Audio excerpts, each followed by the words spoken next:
Eu já tentei tantas vezes gravar esse vídeo, mas eu não estou conseguindo. Tá sendo difícil eu expor aquilo que eu estou sentindo em relação a tudo isso que tem acontecido com os cristãos de hoje em dia, com a realidade da igreja, com toda essa pandemia que nós temos visto. Vamos lá. A realidade é que os cristãos dizem muito que querem que Jesus volte. Mas a nossa vida de oração, a nossa vida com Deus, a nossa vida de leitura da palavra, a nossa vida de amor pelas coisas do Senhor tem ficado cada vez mais fraca, cada vez mais longe. Sabe, a gente conhece um monte de músicas cristãs, a gente sabe os lançamentos da música gospel, a gente canta muito, a gente ama música. Só que na maioria das vezes a nossa boca tem falado e tem cantado de uma coisa que o nosso coração não está cheio. A gente diz que o evangelho precisa ser pregado, que as pessoas precisam conhecer Jesus, mas quando isso depende da nossa atitude, do nosso comprometimento, da nossa vontade, da nossa iniciativa, a gente não faz. Com toda essa pandemia, as igrejas fechadas, nós estamos tendo agora culto em casa e live o dia inteiro para assistir de várias pessoas. Mas o que tem acontecido na realidade é que muitas pessoas têm tratado isso como férias de Deus, como tirar férias da igreja. Sabe, pessoas que queriam se afastar da igreja, queriam deixar de se comprometer com as coisas de Deus, já estavam aborrecidas com as coisas e queriam faltar aos cultos, queriam estar longe, mas não tinham coragem, não tinham um pretexto, não tinham um motivo para fazer isso. E agora, com toda essa pandemia, existe motivo para ficar em casa, existe motivo para não se comprometer. Gente, isso é muito triste, mas a realidade é que tem muito cristão que está se apoiando nessa questão de pandemia para ficar cada vez mais em casa, cada vez mais descomprometido com as coisas de Deus, porque essa realmente era a sua vontade desde antes, mas não tinha motivo. Só que a realidade é que muita gente não deixa de ir no mercado se precisa de comida, a pessoa não deixa de ir na farmácia se precisa de remédio, a pessoa não deixa de ver as pessoas que ela ama por causa da pandemia. Mas para ir para a igreja, a pessoa não pode, porque não aguenta ficar de máscara mais de 1 hora. Nós ainda estamos na pandemia, mas eu realmente acreditei que depois que tudo isso passasse, a gente iria vivenciar um momento histórico de reavivamento, de reforma, de santificação, sabe? As pessoas trabalhando juntas, os irmãos se unindo em oração, pregando o evangelho juntas, se comprometendo com as coisas de Deus, se comprometendo com as coisas na igreja, fazendo a coisa acontecer, vestindo a camiseta realmente e levando adiante a obra de Deus para que Jesus volte logo. Mas não é isso que tem acontecido, e eu acredito, infelizmente, que não é isso que vai acontecer, porque infelizmente muitos cristãos já estão tão acostumados a ficar em casa que não faz a menor diferença mais o ter igreja ou não ter. Se é convidado algum pregador ou cantor famoso do meio gospel, a igreja enche, as pessoas vão, elas se sentem felizes, elas oram, elas cantam, é a coisa mais linda, parece assim um revivamento da vida.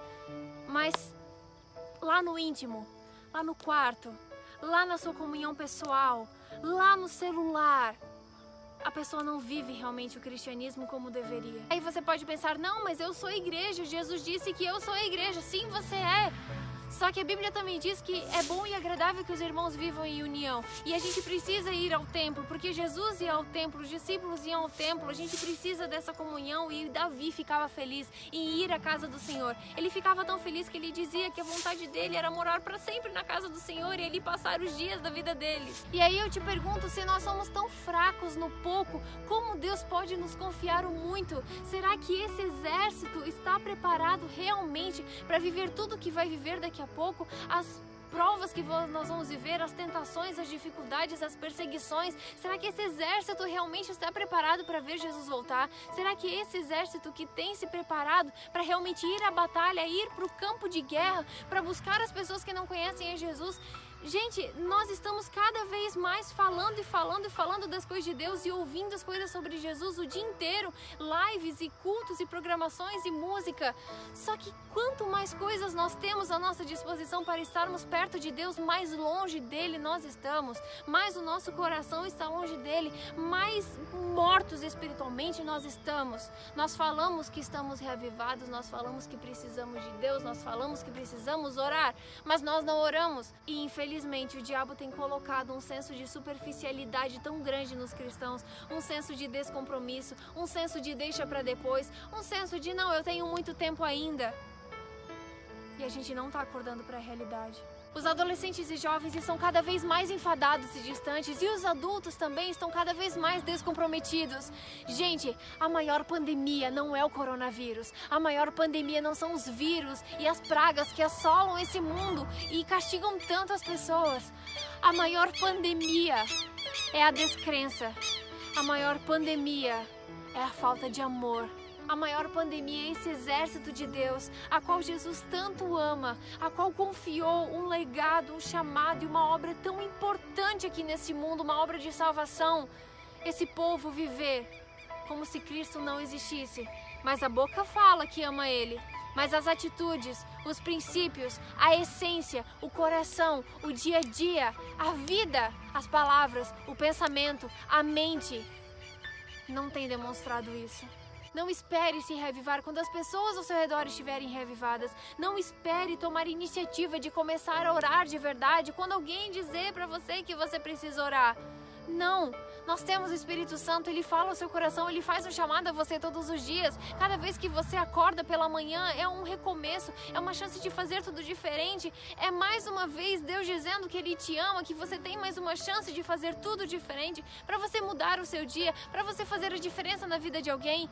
Principalmente se comprometer com as coisas de Deus, entregar o seu coração de verdade a Ele, porque a gente não sabe quando será o nosso último dia aqui.